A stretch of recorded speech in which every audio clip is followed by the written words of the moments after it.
Hello guys, Mami Hien is back to this kind of thing. Good evening. Share ko lang sa inyo itong hair ko.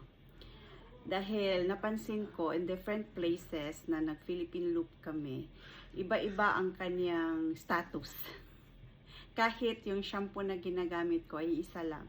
So I am using my own shampoo bar wherein meron siyang lavender. Ito lavender buds, binabad ko sa virgin coconut oil.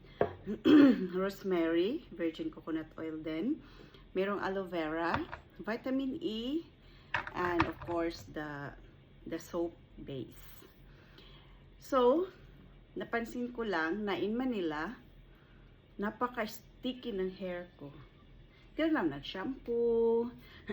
Tapos, I'm also using my hair serum. Yung hair serum na yun ay argan oil, ang kanyang carrier oil. Tapos may mga essential oils like lavender, the cedarwood, the rosemary, the cypress, ganyan. So, very soft siya normally, pero hindi oily. But, doon sa water sa Manila, talagang sticky siya, guys. And then, nung nag-Tarlac kasi kami, nagpa-head spa. Napakaganda ng effect ng head spa kasi nalinis talaga totally ang aking scalp. Kasi before kami nag-travel, nag-hair dye ako, so meron siyang mga flakes. Then, nung nagpa-head spa ako, nalinis talaga siya. And okay naman siya sa aking hair. Pero yun nga, after wash, para siyang nag-dry. Anyway, very sensitive na talaga ang aking hair. Maybe because ganyan siguro talaga as we age. Kaya siguro yung mga senior na, kung napapansin nyo, yung mga buhok nila short na, But, okay lang sa akin.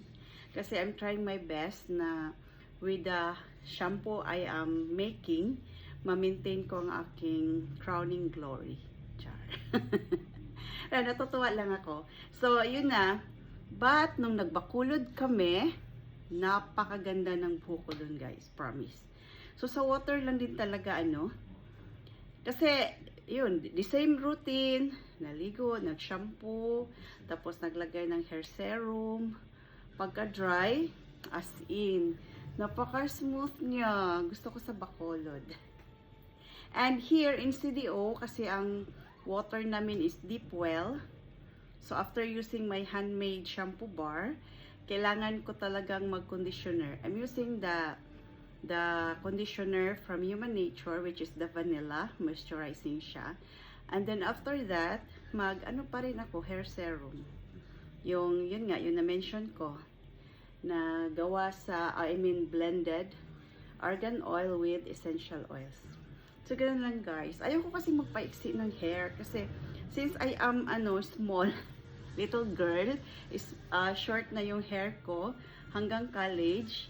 So, nung nag-work na ako, short hair pa rin. Ito na lang, hindi ko maalala, pero I started having long hair nung nasa Taiwan ako. Tapos, natural curls kasi siya. So, for those nakagamit ng aking shampoo bar, thank you sa mga nice reviews.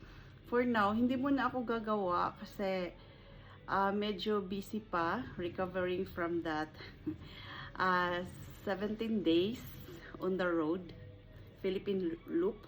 That was very guys, best memory in my life so far, and I would like to do it again, kaso lang mukhang hindi nakakayanin ng aking tumatandang katawan. Bye bye.